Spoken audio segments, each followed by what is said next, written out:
She kept coming on to me the more we drank. I drank quite a bit. Passed out. I woke up to the best alarm clock ever. Oh, no.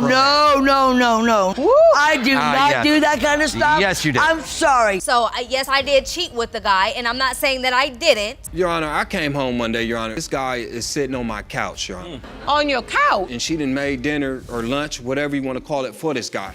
No, a bad habit is sleeping with someone you barely know without using protect. That's a bad habit. Now, I don't know if this young woman can be labeled a bad habit. Yes, Your Honor. The tension in the courtroom is like a scene straight out of a legal drama. Mr. Horn is on the hot seat, accused of being the father of Ms. Mannion's 29-year-old son, Andrew. This claim has its roots tangled up in a crazy weekend 30 years ago. Horn's adamant he's not the dad, pinning his hopes on a DNA test to clear his name. Ms. Mannion, however, is absolutely sure that Horn is the father. And just when you think things couldn't get any more heated, buckle up, because the drama is just getting started. Mr. Horn, you had a wild weekend 3 decades ago and now find yourself in court to prove that you are not the biological father of Ms. Mannion's 29-year-old son, Andrew. Yes, ma'am. You will meet him for the very first time in a moment, but say today's DNA test will prove you are not his dad. Did that really just happen? Horn spills the tea about how he first crossed paths with Mannion at a wild bash, where she was quite forward, to say the least. He claims to have blacked out, waking up to find Mannion making bold moves, a story she vehemently denies, insisting it was Horn who played the Casanova. Their clashing accounts paint a messy picture of the night they supposedly created Andrew. And guess what? There's another curveball coming up next. I want to understand how all this started. We were at a party. She showed up. I didn't really have a clue who she was. We started chatting. She kept coming on to me. The more we drank. I drank quite a bit. Passed out. I woke up to the best alarm clock ever. Oh, no.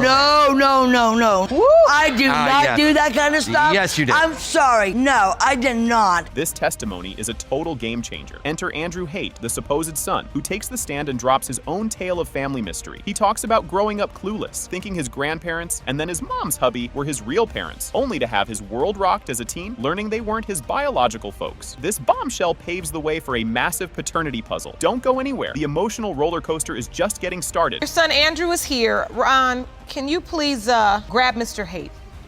Thank you for joining us today. No problem. We are here trying to get some answers for you. Who did your mother lead you to believe was your biological father from the beginning? I considered them my mom and dad, and I kept calling her Christina. Okay. I ended up going to live with her at the age of 5. Get ready to grab your tissues. As the DNA results are about to drop, Andrew throws out a heart-melting wish to keep Horn in his life. DNA be damned, hoping Horn might step up as an older bro, if not as a dad. This touching moment underlines Andrew's deep longing for family ties in the midst of this paternity whirlwind. The big reveal is on its way, and it's going to shake things up. I'm hoping that I actually have found my father. So since you were 12 years old, you've been carrying the name Kevin Horn in the back of your mind. Correct. This very moment is the first time you've ever laid eyes on him. That is correct. Other than Other than a picture on the internet when I found the information. My grandmother lost all the information that he gave her, so I did investigative work myself. You won't believe this bombshell. The DNA test comes back, and guess what? It has been determined by this court. Mr. Horn,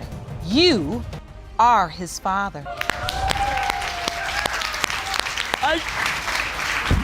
The courtroom drama is thick enough to cut with a knife as the judge kicks things off. Everyone is asked to park their rears as the explosive case of Mitchell versus Dalton roars to life. Strap in. This is just the beginning of a real legal roller coaster. You may be seated. Hello, Your Honor. Hello. This is a case of Mitchell versus Dalton. Thank you, Jerome. Good day, everyone. Mr. Mitchell, you are petitioning the court for 2 DNA tests to determine if you are the father of your estranged wife's 2 children. Grab your tissues because Deshaun's about to take us on an emotional roller coaster. With a quiver in his voice, he lays bare the heartache stemming from Ms. Dalton's walkout. The poor guy and the kids have been through the ringer, and every eye in the room is glued to Ms. Dalton for her comeback. The last 7, 8, 9 months, you know, she done made us struggle. She done walked out on us, Your Honor. I get very emotional when it comes to talking about my kids and talking to my kids because That's understandable. like I said, she done put us through hell and back. She just don't care, Your Honor. So I just want to know the paternity of my kids just for my sake, Your Honor. Deshaun isn't just here to play court. He's here here to win hearts and minds, demonstrating his undying commitment to his children. Choking back tears, he talks about sticking it out for his boys, despite the backstabbing and the nagging doubts about who's really their daddy. Brace yourselves. A plot twist is incoming. I really don't, Your Honor. And like I said, she's running back and forth and she's cheating and this and that, Your Honor. If she wants a divorce, Your Honor, I got these divorce papers. We could go ahead and divorce it and keep it moving. I can keep it moving and continue to go with my kids, Your Honor, like I've been doing the last. Get ready for a heartbreaker as Deshaun recounts the day Ms. Dalton bailed. It's a gut punch story, complete with kids and food stamps handed off before she hit the road. But wait, there's more. Destiny's got her side of the story, and it's a doozy. She's in and out of the home, and you have the boy. Yes, Your Honor. What she did is she left with another man. She just came home one day, Your Honor, and just said, you know, here go your kids,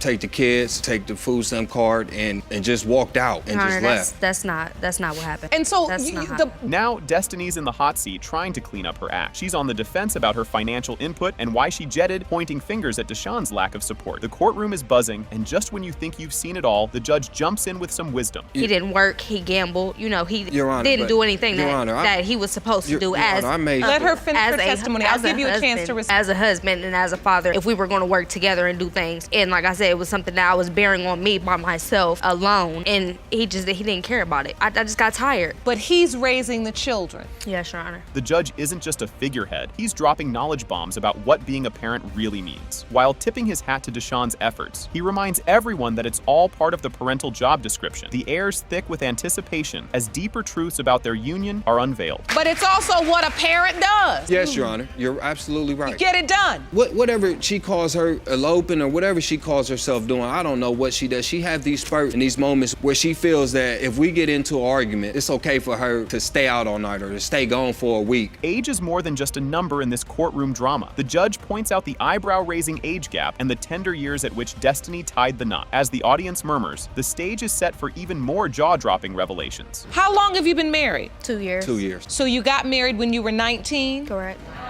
I'd like to first examine, Mr. Mitchell, the doubt, because you say when she leaves you with 2 boys. Yes, ma'am. And you don't even know if they're your biological children. Yes, ma'am. Deshaun's on the stand again, and he's not mincing words about his paternity fears. A shady phone call with an old flame of Destiny's has him questioning if he's really the dad of their first champ, Deshaun Jr. The tension is thick enough to slice, and everyone's on the edge of their seats. During this time, you had this phone call. Yes, Your Honor. You believe she was sleeping with this man? Yes, Your Honor. Also with you, this is when Deshaun was conceived. Did this man say to you, I could be the father? He said it's a possibility that she's pregnant. That's what he said. Wait, was this before or after you knew she was pregnant? This before I even knew. Really? Yes, So you Your get on the phone with this man and he tells you that your girlfriend may be pregnant? Yes, Your Honor. Just when you think it couldn't get juicier, Destiny admits to another round of love life foul play post-baby. Yep, she had a fling with a coworker, which only adds fuel to Deshaun's fire of doubt about baby number 2, Bishop. The emotional stakes are through the roof, and the DNA results are up next. Were you out and about supposedly for I work, went to Miss the Dalton? movies one time, and this is after we had our son, Deshaun. I went out to the movies, yes, I did. He was doing what he was doing, and there was, like I said, there was things going back and forth. We weren't getting along. So, yes, I did cheat with the guy, and I'm not saying that I didn't. Your Honor, I came home one day, Your Honor. This guy is sitting on my couch, Your Honor.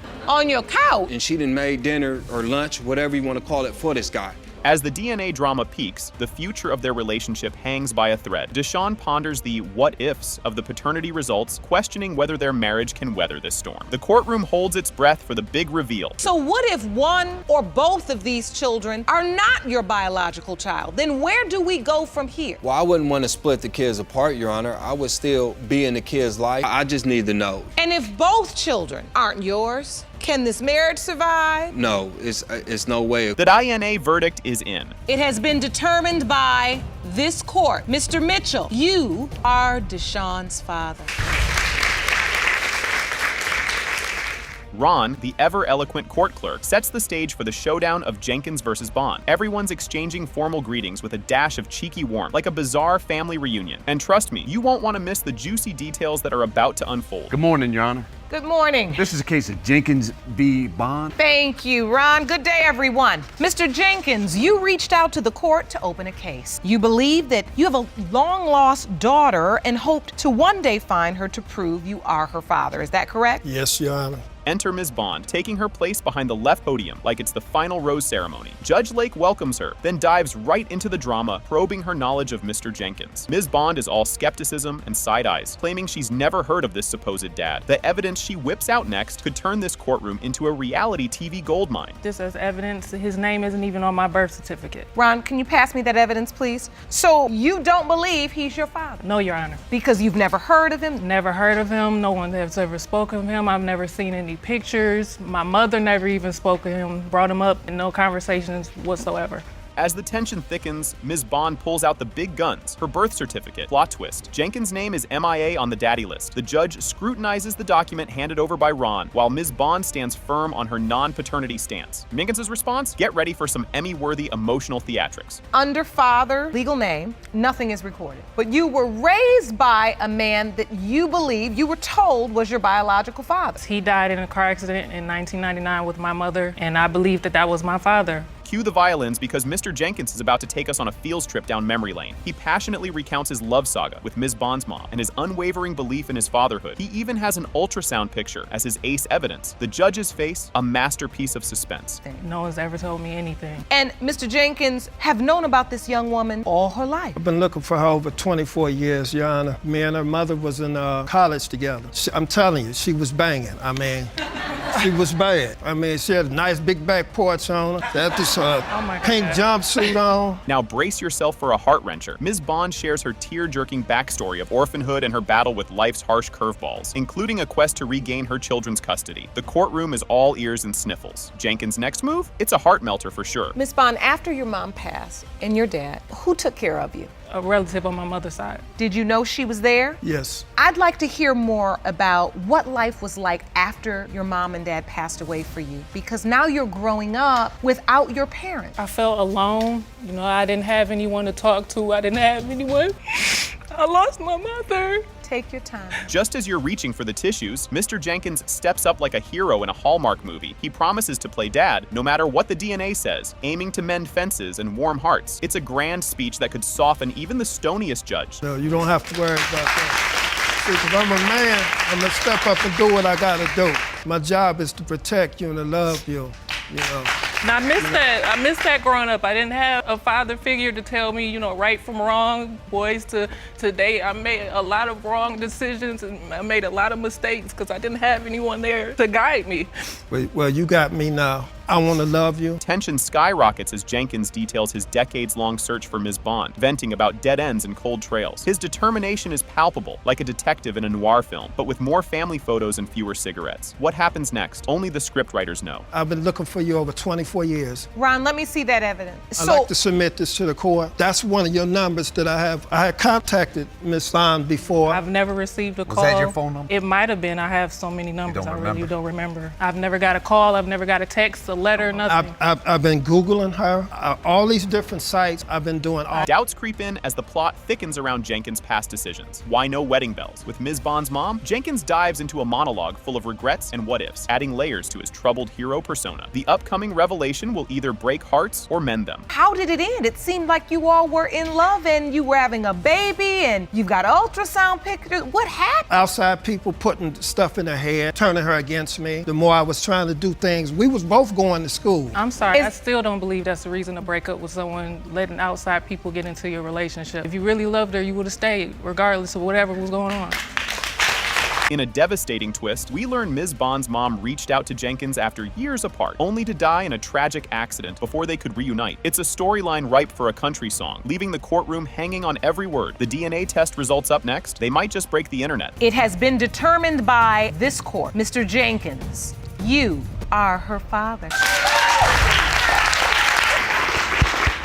The courtroom practically vibrates with anticipation as the gavel bangs and the show gets on the road. The judge, decked out in the traditional robe, motions for everyone to take a seat with a dramatic flourish and exchanges a series of ever so formal greetings with the gathered crowd. All rise for the case of Kennedy vs. Pope, booms the bailiff. Enter the players. Mr. Kennedy, firmly in the hot seat over the paternity of Ms. Pope's adorable 3-month-old son, Christian. Buckle up, folks. This drama's just getting started. Hello, Your Honor. Hello. This is the case of Kennedy versus... Thank you, Jerome. Good day, everyone. Mr. Kennedy, you claim to be a nice guy who was forced to make the tough decision to drag the defendant to court, prove you did not father her 3-month-old son, Christian. Ms. Pope, you and your mother are insulted that Mr. Kennedy denies paternity and refuse to acknowledge your child. As the debate heats up, Mr. Kennedy takes a swipe at Ms. Pope's life choices, questioning her future plans, or the lack thereof, as a reason he backed off. The crowd gasps and murmurs as the judge scolds them both for their laissez-faire attitude toward contraception. The judge's lecture on responsibility is stern enough to make anyone squirm. And guess what? There's more drama on the horizon.